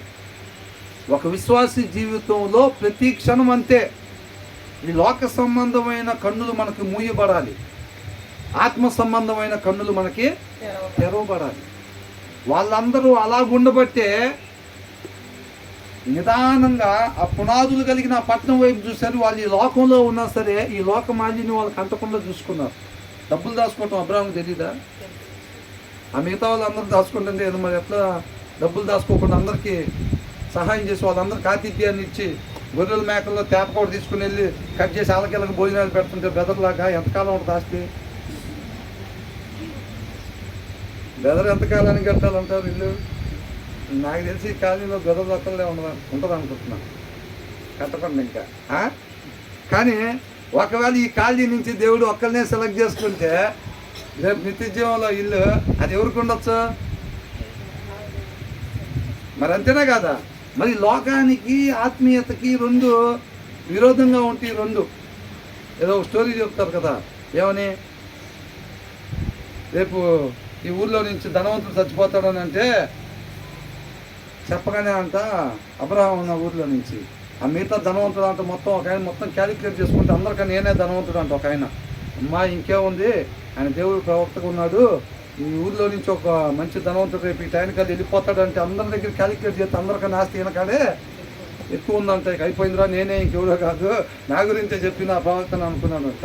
ఇక అంతా దాన్ని తెలుసుకొని రేపు సాయంత్రం 4 చచ్చిపోతామంటే మనకి ఎట్లుంటుంది? మంచి జ్యూస్ తాగినట్టు బలంగా యాక్టివ్ మళ్ళీ ఏందో తెలియని ఉత్సాహం ఉంది. వాళ్ళు అట్లుంటారా? అసలు చూడ, నువ్వు దిగిలిపోవడం మాకు హాస్పిటల్లో ఏమంటారు డాక్టరు, కష్టమమ్మా ఏదైనా గంటలోనే అనేసాడు అనుకో, ఆ మాట పేషెంట్ విన్నాడు అనుకో, ఏమైంది? ఆల్రెడీ అయిపోయినట్టే. ఇంకా బెట్లో పెట్టే ముందు ఇంకెట్టుంటారో ఇప్పటి నుంచే రిహార్సల్స్ జరుగుతూ ఉంటాయి. ఇంకా ముఖంలో ఆనందం ఏముండదు, ఇంకేం లేదు, అయిపోయింది గంటల్లోనే అన్న మాట పేషెంట్ విన్నాడంటే ఇక దానికే అయిపోయింది పరిస్థితి. అవునా? దీనికి ఎంత ధనం ఉన్నా రేపు 4 చచ్చిపోతారనేసరికి వాడిని చూడే కాదు నేనే అని చెప్పి ఇంకేం చేయాలి తెలియక చుట్టాలందరూ కబుర్లు పెట్టుకొని అందరు రాకం అయిపోయిందంట, అందరిని ఒకసారి చూడాలి, ఇంకైపోయి 4 చచ్చిపోతుంది. నేను నాకన్నా ధనవంతుడు ఎవరు లేదంటే ఈ ఊళ్ళో మొత్తం కనుక్కొని వచ్చి ఎంక్వైరీ 3 సార్లు ఎంక్వైరీ చేశాను, అయినా సరే నేనే ధనవంతుడిగా ఉంది కాబట్టి 4 పోయేది నేనే అనుకున్నాడంట. అవునా? అప్పుడేంటి మొత్తం చూస్తే అందరం చుట్టాలు తీసుకున్నారంట, అంతా చుట్టూ చేరారంట, మధ్యలో కూర్చొని ఉన్నారంట. తీరా చూస్తే టైం 4:45 అయింది, 10 నిమిషాలు తక్కువ 4, 5 నిమిషాలు తక్కువ 4, 2 నిమిషాలు తక్కువ 4 అయింది. ఇంకేం లేదు, హార్ట్ స్ట్రోక్ వచ్చింది అనుకుంటా, ఏం ప్రాబ్లం కావట్లేదంటే హార్ట్ స్ట్రోక్ వచ్చింది ఎవడే అని అనుకుంటున్నాడు. అవునా? పరిస్థితి చూస్తే అట్లా అయింది. 1 నిమిషం తక్కువ 4 అయింది. తర్వాత ముళ్ళు ఎక్కడికి వచ్చిందంట? 4 మీదకి వచ్చిందంట. అయినా సరే వెనకేమీ కాలేదంట. 4:1 అయింది, 4:2, 4:3, 4:5 కల్లే ఆ ఊర్లో ఉన్న ఆ వచ్చిన వాళ్ళందరికీ ఆతిథ్యం ఇచ్చి ఉన్న డబ్బు మొత్తం ఇది చేసుకున్నారు. చూసారా? అబ్రహాం చనిపోయాడు అన్న వార్త వినపడిందంట. అర్థమవుతుందండి? అంటే ఎవరు ధనవంతుడంట? ఏం ధనవంతుడా? అబ్రహాం ధనవంతుడా? అబ్రహాం ధనవంతుడు అన్నమాట. అర్థమవుతుందండి. మన విశ్వాస జీవితంలో మనకు ఉండాల్సింది అది. ఈ లోక సంబంధమైన జ్ఞానం, లోక సంబంధమైన చూపు, లోక సంబంధమైన ఆలోచనలు, ఆశలు కాదు మనకు ఉండాల్సింది. అర్థమవుతుందండి. ఆ పునాదులు కలిగిన పట్టణం వైపు చూడాలన్నమాట. మనం అలా నిరీక్షించాలి, నమ్మి విశ్వసించాలి. దేవుడిని నమ్మి విశ్వసించటువంటి గోడ మీద పిల్లిలాగా ఉంటుంది కాదు. జరిగితే అటు, జరగకపోతే ఇటు దోవటం కాదు. ప్రార్థన చేసి దేవుడు కార్యం చేస్తే ఓకే. ఐగుప్తులు వీళ్ళు అంతేనా చేసింది. ఇజ్రాయెల్ ఏం చేశారు? ఫరో సైన్యం రావటం చూసి ఎమ్మటి ఎవరు ప్రార్థన చేశారు? దేవుడు ప్రార్థన చేశారు. ఈ లోపల కార్యం చేయకపోయే లోపలే ఎమ్మటే మేము మోసేని తిట్టేసి మేము ఎమ్మటే వాళ్ళకి సరెండర్ అయిపోయి మళ్ళీ ఐగుప్తులో బతుకుతామని అంటున్నారు. అంటే గోడ మీద పిల్లులాగా అనమాట. ఆయన ఈ లోపల ఎమ్మటి ఇది ప్రార్థన చేయగానే ఎర్ర సముద్రం 2 పాయలకు అప్లై చేసేస్తుంటే అటు వీళ్ళకి ఆ కార్యం ఎమ్మటే కనపడలేదు. ఎమ్మటే ఏం చేశారు వీళ్ళు? ఎమ్మటే మేము బానిసలు అయిపోతాము, మేము శరణ కోరుకొని ఎమ్మటే మేము అక్కడ దాసులకు వెళ్ళిపోతాము, సమాధులు లేవని ఎక్కడికి తెచ్చాము, నీ అమ్మలు పడి వచ్చి అనవసరం, నీ మాట నమ్మొచ్చాం, మా పని అయిపోయింది ఇప్పుడు అంటే నమ్మకం ఎట్టుంది? అల్పవిశ్వాసులాగా సందేహపడేటట్టుగా. అందుకే దావీదు అంటున్నాడు, ఏమాత్రం సందేహింపకుండా నేను నిన్ను నమ్మి విశ్వసించాను అంటున్నాడు. అందుకనే దావీదు అలాంటి కార్యాలు చూశాడు. అర్థమవుతుందండి. మనం అట్లా గోడ మీద పిల్లులాగా మనం ఉండకూడదు అన్నమాట. మనం నమ్మి విశ్వసించే పరిస్థితి ఎలాగన్నా ఉండని మనం ఒకటే నేర్చుకోవాలి. అది ఒక సాధన అన్నమాట. అది ఒక సాధన. పరిస్థితి ఏదన్నా ఉండని. అర్థమవుతుందండి. బ్రదర్ నాకు చెప్పారు ఒకటే మాట. ఇక్కడ ఉన్నప్పుడు ఈ స్థలం దాని గురించి మాట్లాడుతున్నప్పుడు పరిస్థితి ముందు చాలా భయంకరంగా ఉందన్న. అసలు నేను నిలబడ్డా నా ముందు పరిస్థితి చాలా భయంకరంగా ఉంది. కాకపోతే నేను తోడుగా నన్ను నిలబడాను అంటున్నాడు ఆయన. అది ఒక్కటే నాకున్న ధైర్యం. ఏంటంట ఆయన ఆనుకుని ఉంటే ఉండే ధైర్యం అదే. నేను నీకు తోడుగా ఉన్నాను నిలబడాను అంటున్నాడు. ఆ ధైర్యంతో నిలబడ్డానన్నా అంతే తప్ప ఆ ధైర్యం లేకపోతే మాత్రం ఏమి లేనట్టు అయిపోయినట్టు ఆ పూర్తం మన పని. విజయాన్ని సాధించుకొని తిరిగి వచ్చిన పరిస్థితి అన్నమాట. అర్థమవుతుందండి. అది మన జీవిత అలవాటు కావాలన్నమాట. అది ఒక సాధన. పరిస్థితి వైపు మనం చూసే కన్నులు మనకి మూయబడాలి. పరిస్థితి ఎలాగున్నా సరే మనం వాక్యాన్ని అనుసరించేవారుగానే ఉండాలి. కాబట్టి ఇక్కడ ఏమంటున్నాడు? కొండల తట్టు నా కన్నులు ఎత్తుచున్నాను, నాకు సహాయం ఎక్కడి నుంచి వచ్చింది? యెహోవా వలననే. ఏంటంట? యెహోవా వలన కూడా కాదు, యెహోవా వలన కాదు, యెహోవా వలననే నాకు సహాయము కలుగును. ఆయన భూమి ఆకాశములను సృజించిన వాడు. అంటే కొండల తట్టు నా కన్నులు ఎత్తుచున్న నా సహాయం ఎక్కడి నుంచి వచ్చిందంటే కొండల తట్టు మన కన్నులు ఎత్తమని కాదు, అట్లా ఎత్తకూడదు అని. అర్థమవుతుందండి. నువ్వు ఏదైతే కొండను అనుకుంటున్నావో, నీ చుట్టాలలో ఎవరన్నా డబ్బున్న వాళ్ళు ఉన్నారా, లేకపోతే మీకు పెద్ద కుటుంబాలు ఉన్నాయి అని చెప్పి నువ్వు ఒక కొండలాగా అనుకుంటున్నావా? వాళ్ళ వైపు చూస్తున్నావా నువ్వు? లేకపోతే నీకు సహాయం చేసే స్నేహితుడి వైపు చూస్తున్నావా? లేకపోతే అలాంటి ఏమి కూడా నువ్వు అటువైపు చూడటానికి ఏమాత్రం కూడా వీలు లేదు అని అంటున్నాడు. మన చూపు ఎప్పుడు ఎట్లుండాలంట? అంటే దావీదుకి ఏం తక్కువ అయిందని దేవుడి వైపు చూస్తున్నాడు పొద్దాకలా. ఆయనకి వయసు అయిపోయిందా యుద్ధాలకు పోయేటప్పటికే? ఆయన దగ్గర ధనం లేదా? ఆయన దగ్గర సైన్యం లేదా? 12 గోత్రాలకు ఆయన రాసుగా ఉన్నాడు. అవునా? అంత గొప్పది ఈయన సైన్యం. దావీదు దగ్గర ఉన్న వీరులు అంటే గడగడ వణికిపోతారంట ఎవరైనా. అట్లాంటి వాళ్ళు అంట. ఆయన వీరులకి ఒక అధ్యాయం రాయించబడి ఉంది. దాంట్లో ఒక్కొక్కరు ఎంతమందిని చంపుతారు అనేది అర్థమవుతుందండి. వాళ్ళకి ఎంత అనుభవం ఉంది యుద్ధంలో అనేది రాస్తుంది. దావీదు సైన్యం అంటే గడగడ వణికిపోవటమే. అలాంటి సైన్యం ఉంది, అంత ఆస్తి ఉంది ఆయనకి, అంత అనుభవం ఉంది ఈయనకి, అంత బలం ఉంది. కానీ ఈయన ప్రతి క్షణం ఎవరి వైపు చూస్తూ ఉంటారు? దేవుని వైపు. అక్కడి నుంచి రాకపోతే మన పని అయిపోయినట్టే. నాకున్న బలం, నాకున్న సైన్యం, మీకున్న అనుభవం దేనికి పనికిరాదు. చిన్న హాయి పట్నం మీదకి పోయి ఓడిపోయి రావటమే, తిరిగి రావటమే. అర్థమవుతుందండి.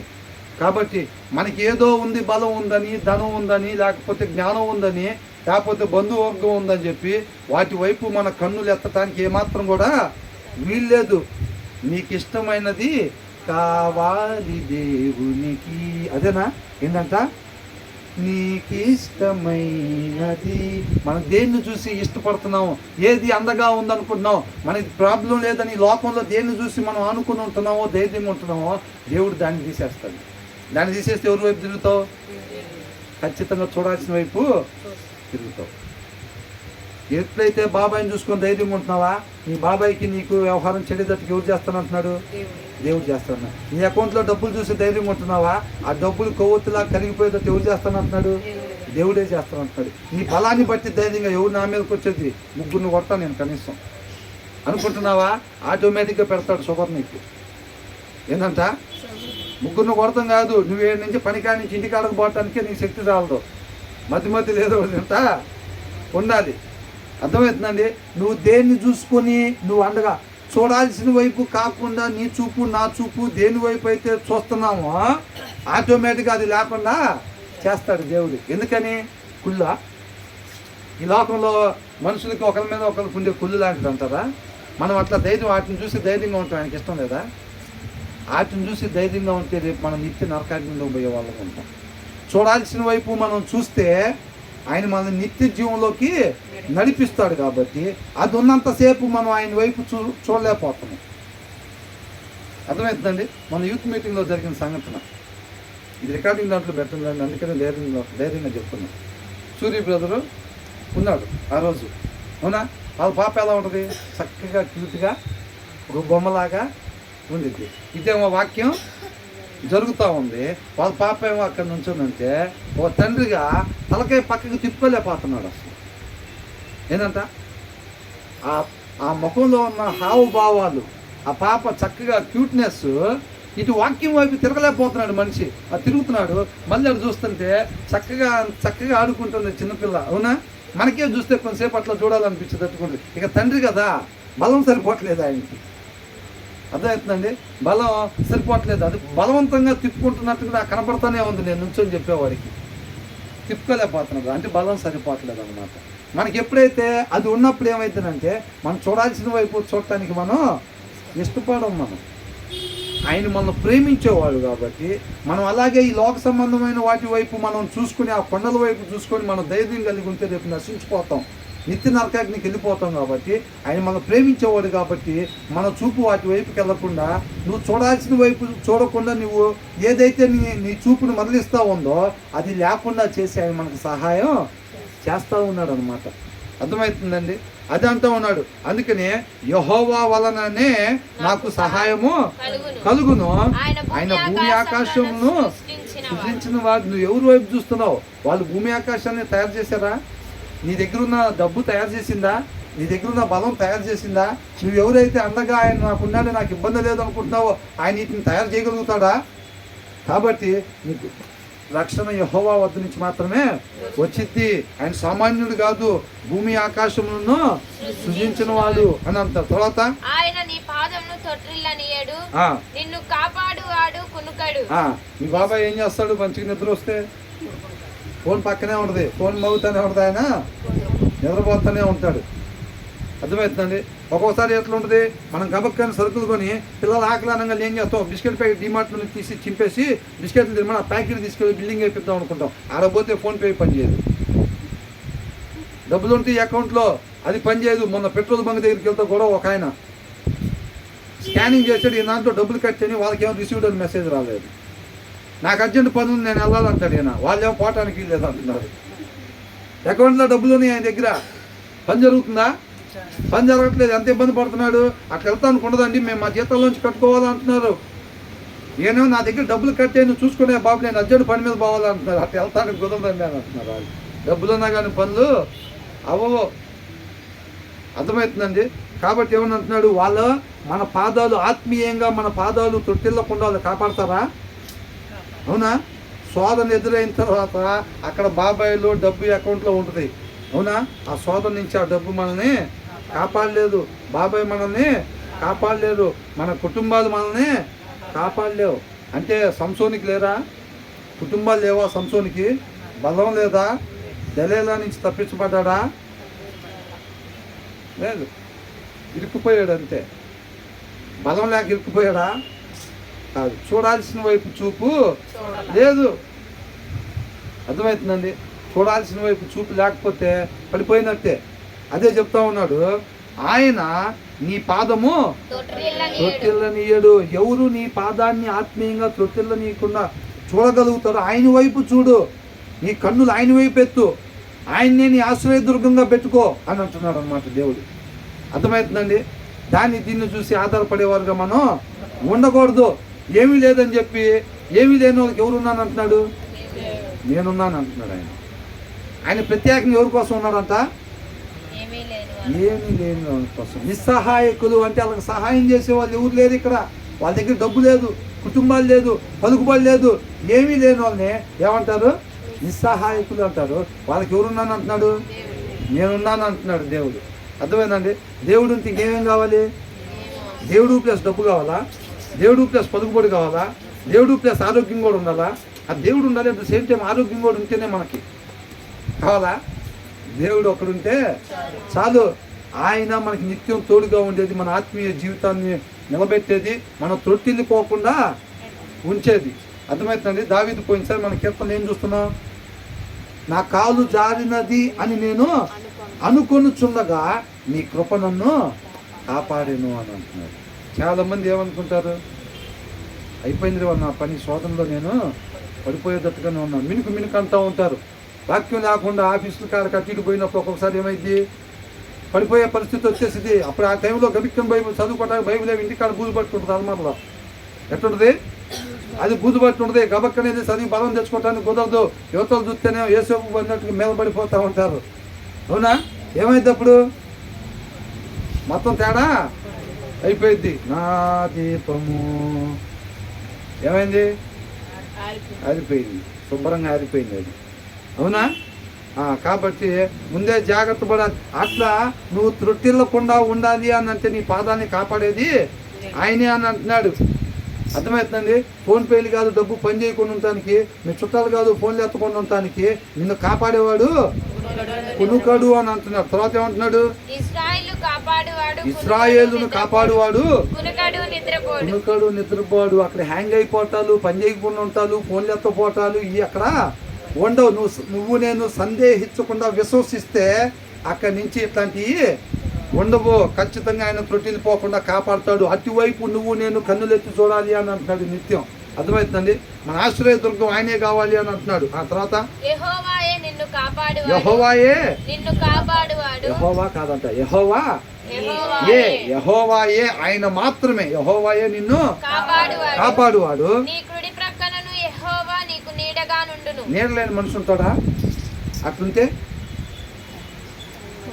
పారిపోతారు ఇంకా అక్కడి నుంచి. అర్థమైనా? ఒక మనిషి నీడ లేకుండా ఇటు పక్కన లైటింగ్ ఉండి ఇటు నీడ పడతలేదు, నా నీడ పడుతుంది అక్కడ. అవునా? నాది ఒక్కడే పడుతుందా? మీ కూడా పడుతున్నాయా? మీ కూడా పడుతుంది. నీడ లేకుండా మనిషి ఉన్నాడు అనుకోండి, అది చూస్తే జనాలు దొరుకుతారు, ఇంకా ఒక్కడు కూడా దొరుకుతారు అక్కడ. అవునా? కాబట్టి దేవుడు ఎలా ఉంటాడంట? ఒరే ఎప్పుడో కొంతకాలం ఉండి పోయే వాళ్ళని, చుట్టాలని, కుటుంబాలని, డబ్బుని, బలాన్ని వాటికి వెళ్ళి ఆధారపడి ఉండబాకాయి. కొంతకాలమే ఉండేది. అవునా? ఈ నీడలాగా అంటే ఎలాగుంటాడంట? యెహోవాయే నిన్ను కాపాడువాడు, నీ కుడి పక్కన యెహోవా నీకు నీడగా ఉంటాడనమాట. అంటే నీడ లేకుండా ఉంటాం కుదిరిద్దా? లేదు. మనం లైన్ మీద ఉంటే, లైన్ మీద ఉంటాం అంటే ఆయన వాక్యం ప్రకారంగానే ఉంటే ఆయన మనకి ఎల్లప్పుడూ తోడుగానే ఉంటాడు. కాబట్టి మనకు అసలు భయం అనేది ఉండదు. మనం నిత్య జీవానికి వారసులుగా ఉంటాం. తర్వాత ఏమంటున్నాడు? పగలు ఎండ దెబ్బ అయినను నీకు తగలదు, రాత్రి వెన్నెల దెబ్బ అయినను నీకు తగలదు. అంటే పగలు ఎండ ఉండదు అంటున్నాడా? ఎండ ఉండిద్దంట, కానీ ఆ ఎండ దెబ్బ నీకు తగలదు. శ్రమలు నీకు వస్తాయి, కానీ నిన్న ఏమి చెయ్యవు, అని అంటున్నాడు. నీకు ఎండ ఉండదు, నీకు సాయంత్రం పూట వెన్నెల ఉండదు అని అంటున్నాడా? అవి నిన్ను ఏమీ చేయలేవు. శ్రమలు వస్తాయి, అయినా సరే నిన్నేమీ చేయలేవు, నేనుంటా నీకు అండగా అంటున్నాడు. అర్థమవుతుందండి? తర్వాత ఏమంటున్నాడు? ఏ అపాయము నీకు రాకుండా యెహోవా నిన్ను కాపాడును. ఆయన నీ ప్రాణములకు కాపాడును అంటున్నాడు. నీ ప్రాణాన్ని రక్షించేవాడు ఆయన, నీ ప్రాణాన్ని కాపాడేవాడు ఆయన. ఎటువంటి పరిస్థితుల్లో అయినా. అంటే దేవుడు కొన్ని టయాల్లోనే, అంటే కొన్ని సిచ్యువేషన్స్లోనే యుద్ధం చేయగలిగినోడా? కొంతమంది రైట్ హ్యాండ్ బ్యాట్స్మెన్ లాగా, వాళ్ళకి ఏం చేస్తారు? లెఫ్ట్ హ్యాండ్ ఎత్తే అవుట్ అయిపోతూ ఉంటారు. క్రికెట్లో లెఫ్ట్ హ్యాండ్ బ్యాట్స్మెన్ ఉంటారు కొంతమంది, వాళ్ళకి ఇటు పక్కకి ఎత్తే ఏమవుతారు? అవుట్ అయిపోతూ ఉంటారు. అర్థమవుతుందండి? అట్లాగా కొంతమందికి ఇట్లా యుద్ధం చేయటం బాగా వచ్చింది, ఈ కేసులో అయితే వాళ్ళు బాగా డీల్ చేస్తారా అని అనుకుంటూ ఉంటారు కొంతమంది. అర్థమవుతుందండి? అట్లా దేవుడికి కొన్ని పరిస్థితుల్లోనే యుద్ధం బాగా చేయటం వచ్చా? ఎలాంటి పరిస్థితుల్లో అయినా సరే ఆయన విజయాన్ని సాధిస్తాడు. అలాంటి ఆయన మనకి తోడుగా ఉంటాడు. కాబట్టి ఏ అపాయం రాకుండా యెహోవా నిన్ను కాపాడును, ఆయన నీ ప్రాణమును కాపాడును. ఆ, ఇది మొదలుకొని నిరంతరము ఆ. నీ రాకపోకల యందు యెహోవా నిన్ను కాపాడును. ఎప్పటి నుంచి అంట? ఇది ఇది మొదలుకొని నిరంతరం ఎప్పటి వరకు అంట? నిరంతరం. నిరంతరం. అట్లా మనం చెప్పగలుగుతామా? నా డబ్బు నాకు నిరంతరం, నా బలం నాకు నిరంతరం. ఇప్పుడుండే బలం 20 ఏళ్ళ తర్వాత ఉంటుందా? ఆ గట్టి ఎక్కలేం, ఆ గట్టి ఎక్కలేం. అవునా? వీళ్ళంతా మామూలు కాదు. ఇప్పుడు పెద్ద వయసు ఉండే వాళ్ళు మామూలు కాదు. ఈ గట్టి ఎక్కి దిగి ప్రార్థనలో చేస్తారు. చాలా మంది చర్చిలకి కింద పెడతారు. ఫస్ట్ ఫ్లోర్లో పెడితే రారు. అన్నట్లు నేను ఎక్కలేనయ్యా అంటారు. అవునా? అందుకే ఎన్ని ఫ్లోర్లు వేసినా కానీ చర్చి మాత్రం కింద పెట్టుకుంటారు. కొంతమంది దానికి ఏమంటారు? చర్చి కింద పెట్టి పైన మీరు కూర్చుంటారా? పైన భోజనాలు పెడతారా? కాళ్ళు చేసి తుక్కుతారా మీరు చర్చి దగ్గర? అంతటోళ్ళ మీరు అయిపోయింది మీ పనికి వాటితో. ఏంటంట? భోజనాలు కింద పెట్టు, చర్చి పైన పెట్టు, చర్చి పైన ఉండాలంటారు వాళ్ళు. అంటే వాళ్ళ గోడ లోపల ఏదో ఉందని వాళ్ళ అభిప్రాయం. గోడ లోపల ఏదో ఉంది. కరోనా స్ప్రే లాగా ఆ గేట్ లోపలికి వస్తుంటే నేను ఎమ్మటే ఇక్కడ ఉన్నది నన్ను ఆవరించేస్తుందని వాళ్ళు అనుకుంటారు. ఇక్కడ చెప్పింది అనుసరించకపోతే ఏమి ఆవరించటాలు ఏమి ఉండవు. ఆవరించింది ఏది? బయట రెడీగా ఉంటారు చూడు తిరుగుతా, వాళ్ళు ఆవరిస్తారు. ఒకటి కాదంట, ఎన్ని బట్టినాయి అంట. నీ పేరేందంటే సేనా అన్నారు. సేనా అంటే అనేకమైనవి అంట. 2019లో పంపిస్తే 2000 చచ్చిపోయినాయి అంట. అవునా? మరి ఇప్పుడు అంటే ఒకళ్ళు ఎన్ని దూరవచ్చు? ఎన్నైనా ఆవరించవచ్చు. అవునా? కాబట్టి జాగ్రత్తగా ఉన్నారు. ఇది మొదలుకొని నిరంతరం నీ రాకపోకలు యెహోవా నిన్ను కాపాడును. ఇప్పుడు నిరంతరం ఇంగ్లీష్లో వచ్చిన బాగుంటుందా? ఒకసారి చదవండి. The Lord will watch over you coming and going, both now and forevermore. అంటే నువ్వు రావటం వెళ్ళటం దేవుడు నిన్ను చూస్తూ ఉంటాడు, గమనిస్తూ ఉంటాడు. నిన్ను ప్రతిదీ నీకు తోడుగా కాపుదలగా ఉంటాడు. తర్వాత సగం చదివి సగం నుంచి మళ్ళీ ఒకసారి. Coming and going, both now and forevermore. Both now and for ever more అని అంటున్నాడు. ఏంటంట? ఇప్పుడు నీకెప్పటికీ కూడా దేవుడు తోడుగా ఉంటాడు అని అంటున్నాడు. ఎప్పుడు? మన కన్నులు కొండల వైపు కాకుండా కొండల పైగా ఉండే ఆయన వైపు ఎప్పుడైతే మన కన్నులు ఎత్తి చూస్తూ ఉంటామో, అర్థమవుతుందండి. కాబట్టి ఆ పైన ఉండే దేవుని వైపు కాకుండా ఈ భూమిలో ఉండే దేన్నైనా చూసి నువ్వు నేను ధైర్యాన్ని కలిగి ఉంటున్నాము అంటే అది నష్టానికి దారితీసిద్ది, నశింపజేయటానికే దారితీసిద్ది.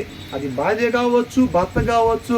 నా భార్య ఉంది, నాకు ప్రాబ్లం లేదు. నా భర్త ఉన్నాడు, నాకు ప్రాబ్లం లేదు. మా నాన్న ఉన్నాడు, నాకు ప్రాబ్లం లేదు. మా అబ్బాయి ఉన్నాడు సాఫ్ట్వేర్ ఎంప్లాయ్ బెంగళూరులో, నాకు ప్రాబ్లం లేదు అని అనుకుంటుంటే నా ప్రాణమా తిను తాగు సుఖించడానికి అనమాట.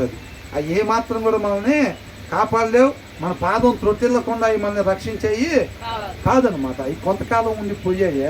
దేవుడి దగ్గర నుంచి మాత్రమే మనకి రక్షణ వచ్చింది. కాబట్టి మనకి ఏ ఇబ్బంది వచ్చినా కానీ ఏదైనా సరే మనం ఆయన్ని మాత్రమే ఆశ్రయించటం మన అలవాటుగా జీవిత విధానంగా మనం చేసుకోవాలన్నమాట. ప్రతిదానికి భర్త కన్నా ముందు ఎవరికి చెప్పాలి? దేవుడికి చెప్పాలి. భార్య కన్నా ముందు ఎవరికి చెప్పాలి? దేవుడికి చెప్పాలి. తల్లి కన్నా ముందు దేవుడికి చెప్పాలి. తండ్రి కన్నా ముందు దేవుడికి చెప్పాలి. ఫస్ట్ అక్కడ స్విచ్ నొక్కిన తర్వాత నువ్వు మిగతా ఏదైనా. అర్థమవుతుందండి? అంటే చెప్పాలని నేను అంటుంది దేవుడికి చెప్పి మెల్లకుండా భార్యకి చెప్పకుండా ఉన్నాను అనేది కాదు. అట్లా ఏమీ లేదు. దేవుడికి చెప్పిన తర్వాత భార్యతో మనం చేయాల్సిన కార్యం మనం చెయ్యాలి. ప్రార్థన చేసుకోవాలి, హాస్పిటల్కి వెళ్ళాలి. ఆయన చెప్పాం కదా, ఆయన హాస్పిటల్కి బాగుండే దేవుని చెప్పి మొత్తానికి కాదు. అక్కడ కార్యం చేసేటట్టుగా ఆయన రీతిలో, ఆయన స్టైల్లో ఆయన కార్యం చేస్తాడు. ఆయన స్టైల్లో, ఆయన సమయంలో కార్యం చేస్తాడు. ఇటు ముందున్న కీర్తనలో 2 కీర్తనల ముందులో ఉన్నది. అర్థమవుతుందండి? ఆయన కార్యం ఎలా చేస్తాడంట? అయిపోయిందండి, ముగించేస్తాను. ఒక్కసారి చూద్దాం.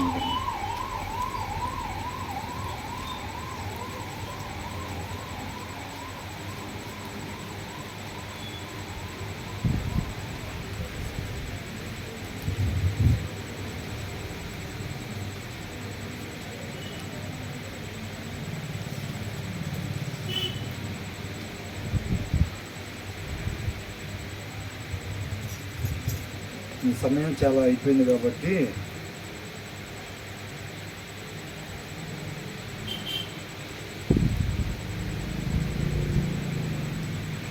సరే, అది వేరే దగ్గర ఎక్కడ ఉందని మిస్ అయింది. నేను తర్వాత ఒకసారి తీసుకొస్తాను. దీంట్లో ఏమన్నది 108లో 12లో మనుషుల సహాయము, ఒకసారి చూడండి ఏమన్నది 108:12లో మనుషుల సహాయము వ్యర్థము, మనుషుల సహాయం ఏంటంట? వ్యర్థము. వ్యర్థమైనదంట. అది ఎంత బలవంతుడైనా కానీ, ఎంత పలుకుబడిన వాళ్ళైనా సరే వాళ్ళ సహాయం వ్యర్థం. కాబట్టి మనుషుల వైపు మన కన్నులు ఎత్తి చూసేవారుగా మనం ఉండకూడదు. దేవుని వైపు మాత్రమే మన కన్నులు ఎత్తి చూసేవారుగా మనం ఉండాలన్నమాట. ఏం నేర్చుకున్నాం ఈ వారం చెప్పండి మనం?